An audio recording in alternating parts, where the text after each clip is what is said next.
Each of us is different. We all want confidence, but we all have different lives to live.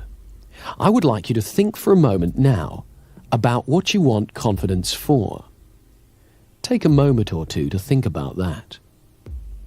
Where will you use it? What changes will it make for you as you are more confident? Let's take a specific example. Imagine a scene in your head now where you are totally confident. Imagine you are seeing a film right now of a time in the future when you're using your confidence to achieve something you really enjoy. Do whatever you would do if you knew you couldn't fail. Just sit back now and watch yourself achieving excellence. Notice how you look, the expression on your face, the light in your eyes. Notice the life, the grace, and the elegance in your movements. Let the camera of your mind move all around the scene and replay it as slowly or as fast as you wish, as many times as you wish, so that you become fully acquainted with every aspect of your presence during a moment of successful achievement. Notice how you're sitting or standing, your expression, and your movement that lets you know that this is a moment of great success. The concentration or happiness on your face. The grace, ease, or commitment of your movements. The sense of mastery. And pay attention here to the sensations in your body. And notice how your body responds to your imagination. Your body responds to all the pictures that are conjured up in your mind, deliberately or accidentally, in exactly the same way. Now, you are going to use this responsiveness. As you continue to visualize this time of confidence, and as you feel the pleasure and power of it, gently and precisely press together the finger and thumb of one hand. It doesn't matter which hand, just do it. Whenever you want confidence, whenever you need to be reminded of your powerful positive potential, repeat that exact same pressure with your finger and thumb and recall this picture vividly and clearly to stimulate you to be fully in your own power and confidence again. By repeating this gesture every time you think of this image and feel these confident feelings, you are creating an association that will allow you to bring these feelings back whenever you want them. Don't underestimate the power of your mind here. Do this simple but powerful exercise and you'll find it gets easier and easier and more powerful every time. You see, the human mind works by association. When we've experienced two things together for a little while, one will automatically remind us of the other. This associational linking is very powerful. For example, I like traveling, so whenever I go to the airport, I feel that excitement, even if I'm just going to pick someone up. The rule is, repetition is the mother of success. So let's just repeat this mental visualization. Remind yourself of that picture of you being successful and confident. It doesn't matter if it's not very clear at first. Each time you do it, it'll improve.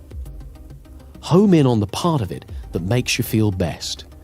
Magnify that part. Make it bigger, brighter, louder, bolder, brilliant, richer in your mind. Really feel it within you and around you. And when that confidence is at its peak, press your finger and thumb together again in exactly the same way as you did before. And say to yourself, I am confident. And then relax. You are making that finger and thumb pressure into a signal to your unconscious mind to call up that feeling of confidence and power within you. Practice this imagining for at least 3 weeks every day, and then whenever you feel challenged, you can repeat that exact same movement. Concentrate for a few moments and access your inner state of confidence.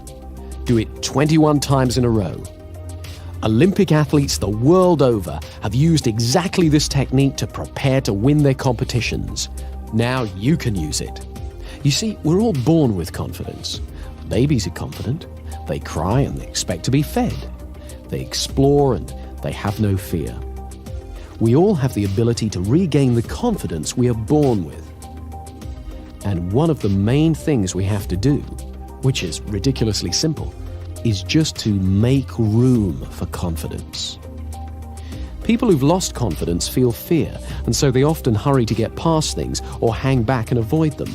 They speak too little or too fast. And when they feel awkward because they're doing these things, they have a tendency to do them even more. To let ourselves feel confident, we need two simple qualities: patience and flexible thinking. A few years ago, I was giving a presentation at a conference. I was on a panel with two other speakers, and while they spoke, I was really enjoying relaxing and being a member of the audience. And so it came as a bit of a shock to me when I was called to speak. I went to the rostrum and looked out and saw a huge room full of people looking at me. All of a sudden, I felt my stomach tighten and my hands went clammy and started to tremble. I was very surprised because I'm used to appearing in public, so I wasn't expecting to feel anything like that. So what I did was nothing. I just stood there and I noticed my feelings. First of all, I noticed my breathing, and I got used to standing where I was. I thought for a moment about what I was going to say and how much I believed in it, and I accepted that my body was excited. I was excited. I didn't have to call it stage fright or lack of confidence. I was excited. And that added a spark to my presentation. Then, when I felt ready to speak, I began. Now, this was a fairly simple little incident, but it shows three things. Firstly, you never know when you're going to be surprised, because I had no idea I was going to feel anything like that when I stood up. Secondly, it reminded me of the value of patience. I simply took my time to notice what I felt and got used to it. I didn't rush away from my feelings by diving straight into my presentation in a terrible rush. And when I acknowledged how I felt, it wasn't overwhelming. It helped to notice my breathing and to let that be calm as well. Thirdly, I reminded myself that the feeling I felt wasn't good or bad. It was just what I felt. And I could choose to call it fear or stage fright or eagerness or excitement. And I chose to call it excitement. I was reminded of this when I was sent a tape of my presentation, and I heard the pause before I started to speak. That was the pause I took to make room for my confidence. There are lots of ways you can make room for confidence in your life. In conversations, we can practice confident listening. Confident listening is allowing yourself to concentrate fully on the other person's speech. It means that rather than preparing what I'm going to say, I really listen to you. And so often when I listen well, what I need to say, and when it's okay to say nothing, becomes much clearer. When I hear the rhythm of the conversation, I discover that there are plenty of times when silence is appropriate. By listening with patience, I make room for confidence in my conversations. The same is true with actions and feelings. Patience makes room for confidence. Turn your attention outward to the world while acknowledging what you feel. But don't judge or compare or worry. Stay curious. Don't judge yourself or others. Often you don't have to do half as much as you were worried about when you lacked confidence. And when it's time to act, what you have to do is clear and simple. We all use habits a great deal in our life. Some habits help our confidence, others don't. So to increase our confidence, we have to amplify the habits that assist us and eliminate those that don't. Much of our thinking is habitual. It happens all by itself and is just a string of associations. Mostly, we tend to be absorbed in a task or an interest, or afloat on the river of automatic thinking. However, we can affect it. With a little effort, we can redirect our attention. It turns out that associational thinking is very powerful.